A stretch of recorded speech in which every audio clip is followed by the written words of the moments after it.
In this lesson, we'll practice writing our first React class component. So far, all of the components that we have written throughout this course have been functional components. So this will be our first exposure to a class-based component using JavaScript ES6 classes. So as a reminder, this is more of the older way. This is how things used to be done in React before the invention of hooks and functional components. All right, so let's begin by opening up our app.js file. And this is within the src directory. And here we have the initial starter code for the right-hand side, that logo and the image and the text. So we can begin by clearing all this out. We don't need it. And I can replace it with a simple H1 that says, "Hi, I am a React component."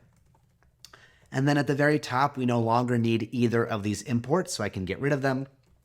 And so everything on the right-hand side disappears, and we have the simple H1 right here. So this is still a React functional component. This should hopefully all be familiar. It's just a function that returns JSX.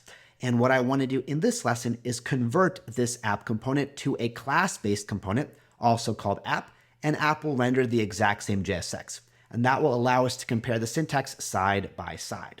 So the first thing I want to do is at the very top, I want to import the central export from the React NPM library, and that is an object, and I'm going to call that object React with a capital R, and again, that is going to come from React. It is the default export of the React library that is obviously in our project. And then immediately below, I want to console log that React object so we can take a look at it in our browser console. So I'm still going to keep our old functional React component right here because we do need to export something from this file so that it is mounted into our DOM and the app runs successfully. So just to ensure that the console log is working, I'm going to keep our old code in here. And here, of course, I'm going to open up my inspector, go to console, and I want to take a look at my object right here. It looks like I have it printed twice. So here we go. So here is that React object, and the property we're looking for is this one right here, component. So this is a ES6 class, right? Now, I don't want to get super technical and abstract, but as a friendly reminder, JavaScript doesn't really have classes in the same way that a traditional object-oriented programming language does. So the ES6 class syntax is really just syntactic sugar over functions under the hood. And the only reason I bring that up is you'll see this F syntax right here, and that is short for function. And you might be curious, why are we seeing a function here even though component is a class? And that is not a React thing, that is a JavaScript thing. In JavaScript, what we call classes are really just functions under the hood. And there's not really a object-oriented paradigm so much as there is a prototypal inheritance model. That's really complex JavaScript stuff that you really don't need to know on a day-to-day basis, but it's just important to note. That's why we're seeing this as a function. It is a class, or at least from a syntactic perspective, when we write our code, we can treat it just like a class in any other programming language. As we know, a class is just a blueprint for one or more objects, and when we create an object from a class, that is called instantiation. So with all that said, this is what I want to target. And knowing that we have a component property on this React object, what I want to do is define my class right here using JavaScript's class keyword. And then the name of our class is going to be the name we want to give our component. So for us, obviously, if we want to mimic our code below, I'm going to call my component app. Okay? So the next thing I want to do is make this app component, or this app class, a subclass of the component class that we just saw that is available on the React object. As a reminder, whenever we subclass something, we inherit all of the functionality of the superclass. So we're going to use the React component class as a superclass of this app component, which is going to enable it to inherit automatically all of a component's functionality. And that is basically just React things, right? The ability to monitor state, the ability to process JSX and re-render. All this stuff that was kind of hidden away from us whenever we were working with functional components, we need to be much more explicit here.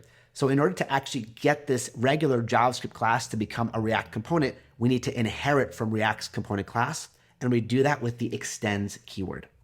So once again, I'm going to extend, and then the class I want to target is called component, and it is on the React object. So I'm going to reference it like so, and then provide my component class body. So once again, this is not really React specific yet. This is regular JavaScript ES6 syntax. So If this is a little bit unfamiliar to you, I recommend reading up on how classes work in JavaScript. You can Google ES6 classes to get a basic quick reminder of how this works. So with that said, what I want to define in this class is a single instance method, and it's very important that it be called what we're about to call it, which is render. So whenever you're defining a React class component, the only requirement is that there must be a render method. And what that method returns is the JSX that you want that component to render. So this is the equivalent of our return value in a functional component. So if I want the exact same result as we currently have, I'm going to basically copy this line right here from below and paste it into here. All right. So once again, whenever you define a class component, you give it a name, you make it extend, or in other words, inherit from a superclass, which is always going to be React's component superclass. And then in the body, you always define a render method, and in there you return the JSX that component should render when that component is rendered, right? And the same general rules apply. So we can use app as many times as we want. It has an opening tag, a closing tag, a self-closing tag. The rest of the React syntax remains the same. It's only our declaration of the initial component that changes. So now we have replicated our functional component below, so we can go ahead and remove this code. And we could still keep our export default because we're still going to make this app component the default export of this file so that we can import it in index.js and mount it as the foundation of a React application. And nothing has changed on the right-hand side, including when I refresh the page, but that's good, right? Because nothing has changed. We've just created a component in a different way. It's still a React component. It still has all of the same functionality. It's just an older syntax. All right, that's why we see the exact same result on the right-hand side. So once again, this is an introduction to class-based React components rather than functional components. And as we're going to see in the upcoming lessons, the fact that we have this class body gives us a location where we can wire up a whole bunch of additional functionality, especially functionality related to things like state. All right, so this is a good place to get started, and I will see you in the next lesson.